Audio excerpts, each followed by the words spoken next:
everyone, and welcome back to my channel.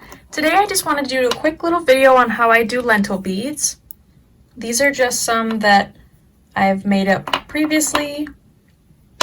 Some of them have a pin here and then they've been wrapped around so that they can spin with your necklace or charm bracelet or whatever you are using them for.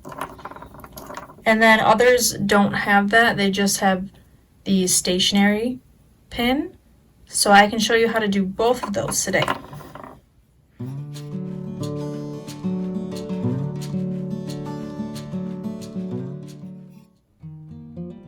So the things you'll need for this lentil bead are a primary color, so the main body of your bead. I'm using pearl clay. And also some colors of your choice. I'm just going to be using these little pieces of scrap clay today. You'll also need a rolling surface. I'm just using a small piece of glass from a photo frame. Acrylic blocks work really well. I just don't have one of those right now. And also you'll probably notice that I don't have my glass top. A lot of people will say that you need 2 pieces of glass to do this, but I prefer a piece of paper, just a regular piece of printer paper, and the glass on top to do these. I just find that with 2 pieces of glass, my clay seems to slide around, and it doesn't work as well for me. So I use a piece of paper and some glass. So here are some example beads. This one is the white base and then just a few colors on the bottom. And on the other side, it kind of looks the same, but a little bit different. This one I did white for the base, and then a couple colors here and a few colors there. Same thing for the other side. Neither side is gonna look like the other side. They're gonna differ a little bit. And then this one, I just had colors all around. So we'll just start off with maybe colors at the bottom. So you'll need your piece of clay. I don't really have a preference on how big. If you wanted to make all your lentil beads the same size, there's definitely ways that you can, use a cookie cutter, flatten them out with your pasta machine, use a cookie cutter, and then you can get the same size base for each one of your beads. I don't really care how much, I just kind of pick. Now that I have my base, I'm going to just use a couple of colors. You don't need a whole lot, just a little bit. And I'm going to kind of flatten but round out the side, kind of like this. And I'm going to make little little tiny snakes on the side. And I'm just kind of putting these in random spots here.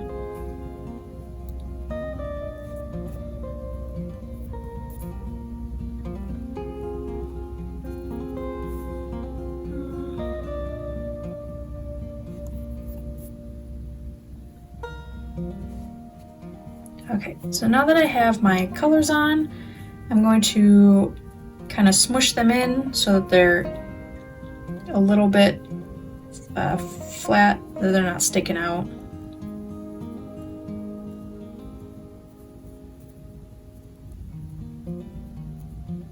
Okay, so now that I have my colors, I'm going to use my piece of glass. And for this, I'm just going to be using one hand and holding onto the paper with the other hand. And you can see I've made contact with the clay and it's smushed down. And I'm just going to go in one direction. And my lights are... Okay, trying to fix my lights here. Okay, so we've made contact with the glass. This is really bad. Okay, so with one hand, I'm just going to roll, and I'll zoom in here. We're just gonna roll in one direction.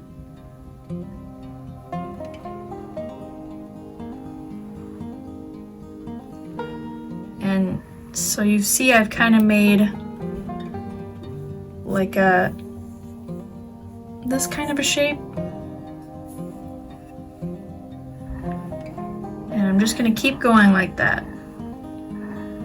So I'm kind of at an angle. I'm not necessarily flat. I'm more of like an angle on the paper. So this side of my hand is touching the table and this finger is kind of up. So I'm at an angle and I'm just going to keep rolling. You kind of have to reposition. I'm going to have to reposition it on the glass soon.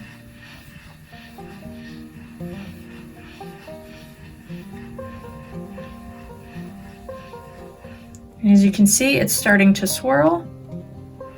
So we're just going to keep going.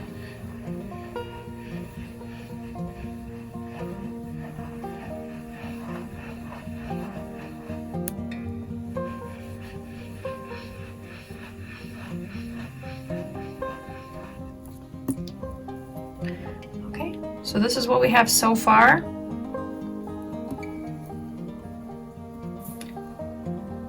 I'm going to reposition and I'm going to keep going. Which I just realized I was going the wrong way. And you'll see it start to fall apart. Like if you start going the wrong way, you'll know it right away because it'll start kind of unraveling your swirl that you just did, which is what just happened to me. No problem. Easy to fix.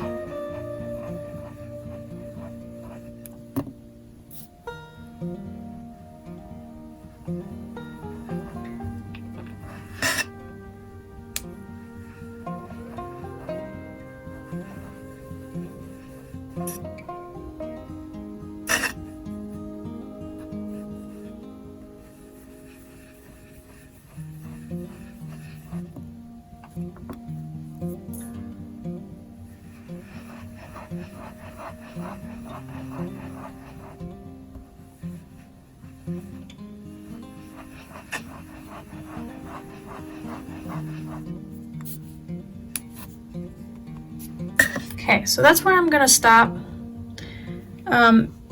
As you can see, it's a lot darker on the edges because there's more of the colored clay on the edges. When you swirl, you kind of lose that color inside. It kind of swirls it and pulls it under. So that's why it's very faint.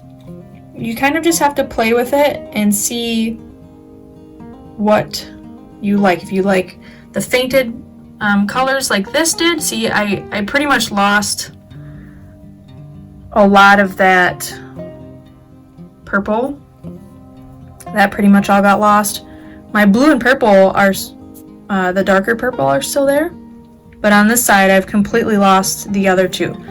So you really just have to play around with it and do different kind of amounts of clay. So I would say that these two had enough, but because these are kind of a lighter color, I might need to put more on there next time. But that's kind of how we do the bottom, like this one.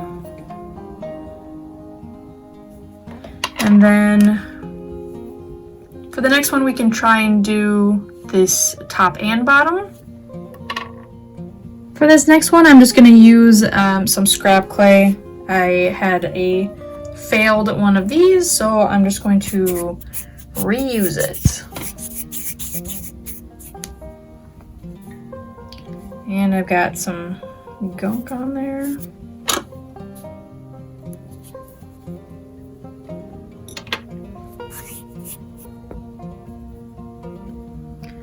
So I've got this one. It's kind of got, you know, bits and swirls everywhere. Not a big deal. I'm going to use some Twinkle Twinkle.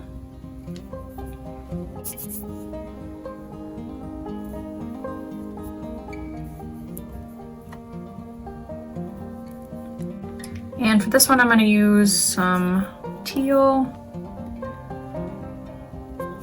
and some purple. So again, you just need to, let's see, we'll put this on the side.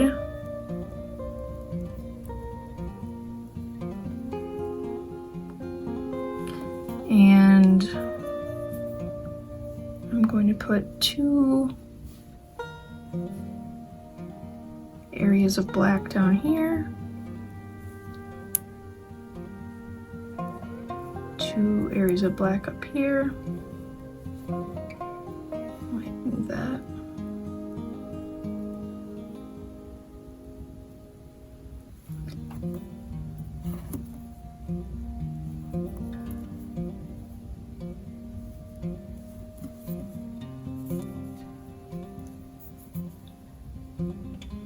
And if you wanted to do more precise lentil beads, you definitely could. This is just the quick, messy version of this. I'm not really trying to make it too even, or I'm really not worried about it. That's kind of the fun of it, is just making it messy. I like these messy. So, okay, so that's what I have so far. Just kind of the same pattern on both sides. It's messy, I don't really care. And we got some stuff in the middle. Okay.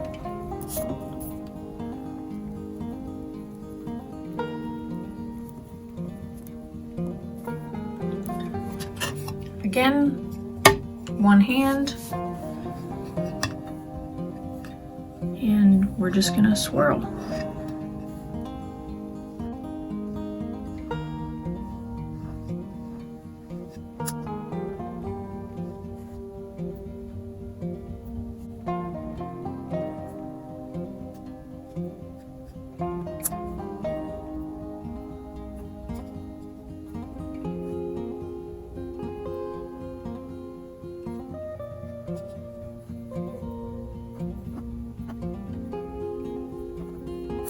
And the more you swirl it, you'll see that, see it as it pulls it in, we're getting some of the clay from the inside coming out.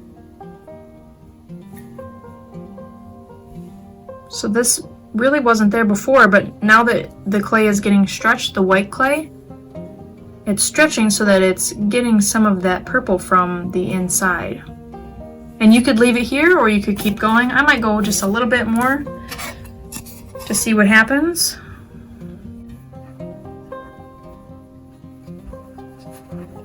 And as you'll see, we're starting to get some green over here. And our teal is getting to be a little bit less. It's starting to get a little bit diluted because we are pulling so much. So I think I'll stop there.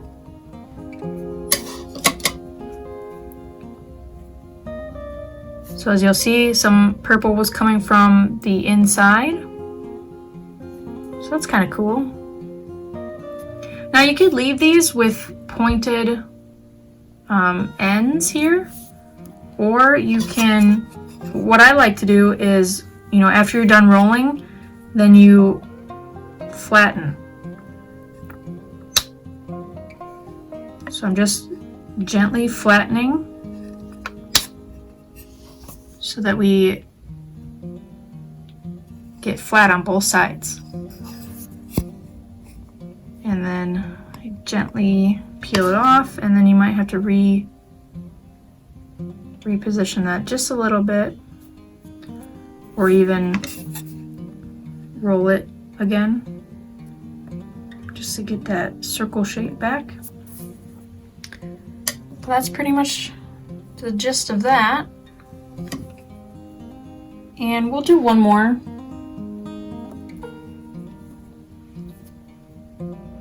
So what I'll do is I'll just repurpose this one.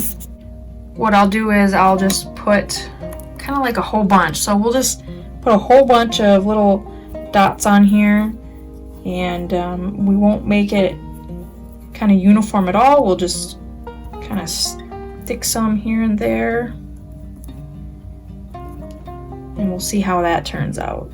And this is all about experimenting. You might like it one way and not the other.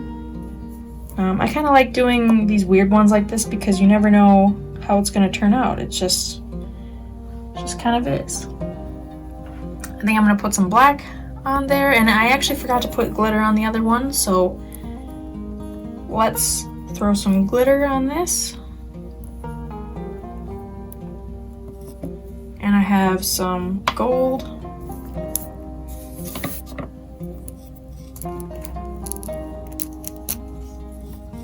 And what I'll do is make my shape and then do some glitter on the outside.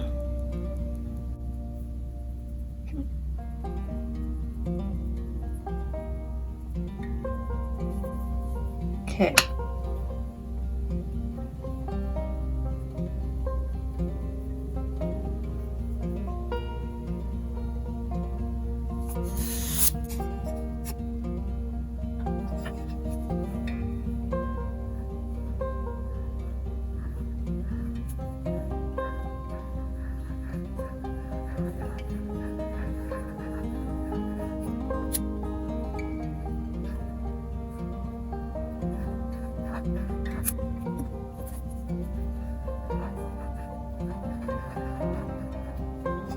Okay, so I can tell already that I don't like the way this looks at all.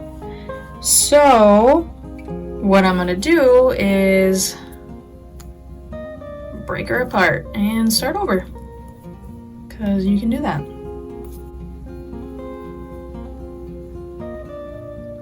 And we'll see what happens here.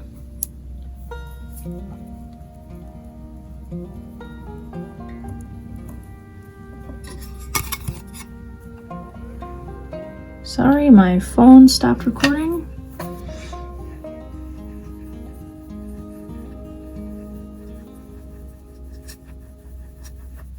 See this black popping through right here?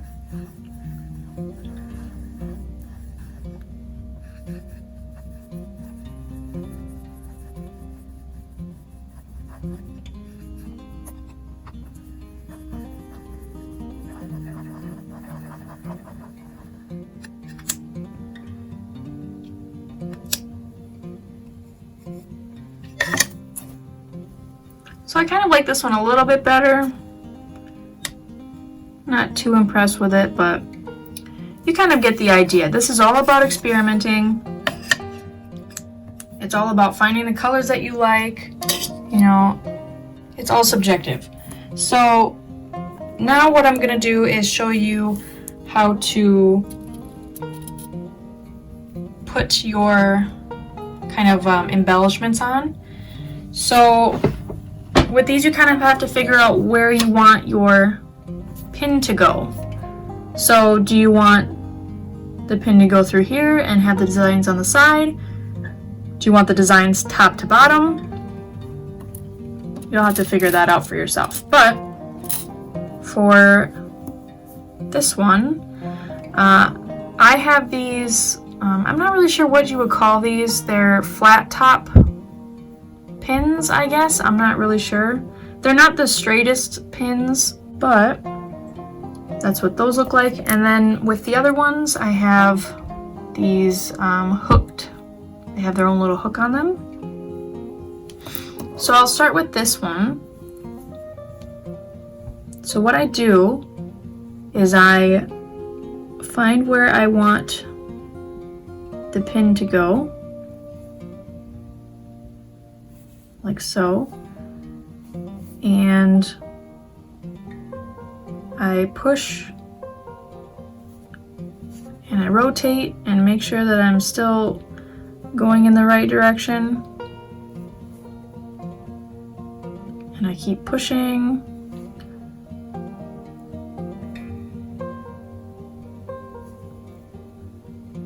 And you'll see that my pin is coming through, but it's not quite where I want it, so I'm just going to ever so gently pull back and reposition. And this clay is very soft because I was just working with it. I recommend waiting with your lentils so that they have time to settle. They're not recently worked with. And then I just spin it so that it's, you know, I know it's going to spin after it's baked. So then I will pull this all the way through, make sure it spins.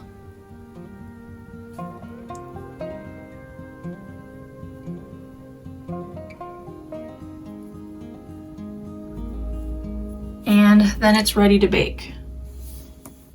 For this one, I am not going to go all the way through. I'm just going to show you how to do just the pin at the top. You could use this pre-made pin that comes with it. I like to make my own because this doesn't seem very sturdy, but you could very well just stick the pin in and use that for your top. You know, just bake it in there like that and then super glue it once you're done. I'm going to make my own, so I have a pair of pliers here. They have a cutter on them, and I'm going to cut that bit off. And to figure out where I want this, I'm just going to put this here. And I kind of messed up a little bit, but that's okay. And I'm just leaving a good amount out the top.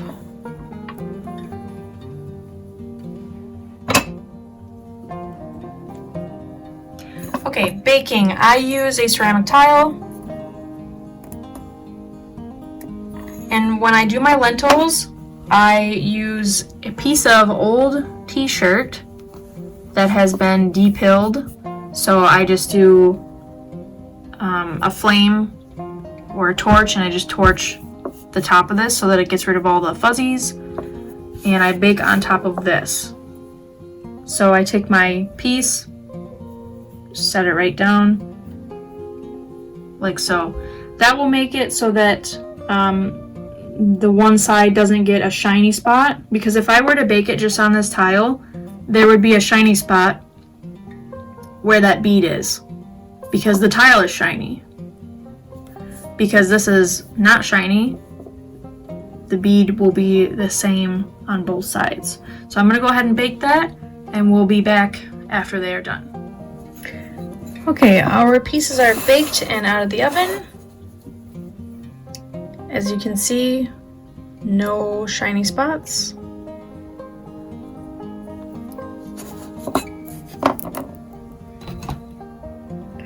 Okay, so for this one, because there wasn't anything on the other side, it was just straight, that's gonna come out. So you have to use some super glue. This one does not need super glue because it has this flat spot at the bottom. So I know that it's not gonna come out of the bead. And that's what makes it able to spin. So when you have it on a pendant, you can spin the pendant whichever way you like. So I really prefer this method over the glue method, because you can't spin this one after it's dried. So for this you'll need your pliers again, and we'll start with the spinny one. And essentially what I do is I take it at the widest part down here, and I just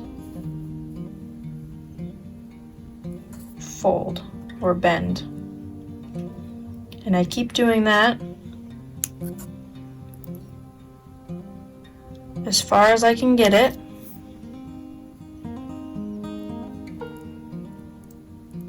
Then I fold this back a little bit.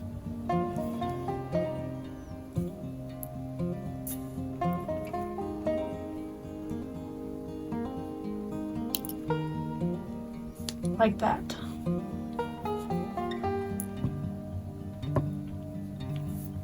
And then you can spin a little more.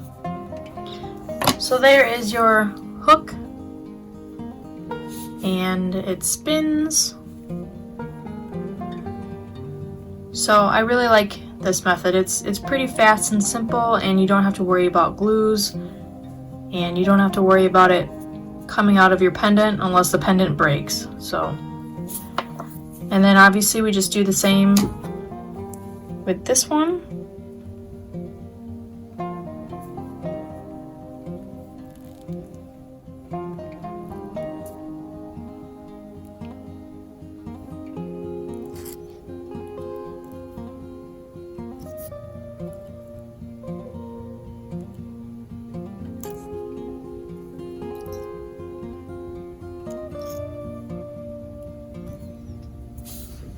Just like that.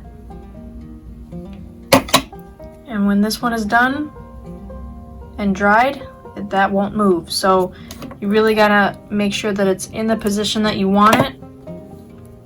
I recommend like this so that your necklace can go through just like that. So that is how I do my lentil beads. I hope that this was a little bit helpful to you, and just practice, experiment, because no lentil bead is going to be the same. They're all going to be different. You're all going to have different color schemes and different patterns, and it's tons of fun. So enjoy. I forgot to mention earlier that you can use these little bead caps. You can find these at your local craft store or even Walmart. These are really nice to add kind of a little something extra to your lentil bead. If you just add that to your bead, obviously you would glue that down really well, but it kind of gives it like an extra little, you know, something. And you've got like a whole bunch in these packs that you can buy.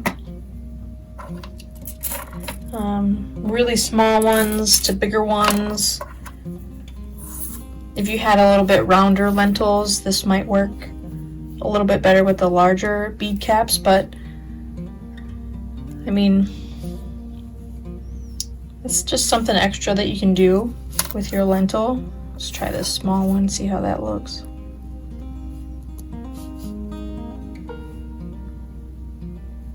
It's just something different. A whole bunch of different styles.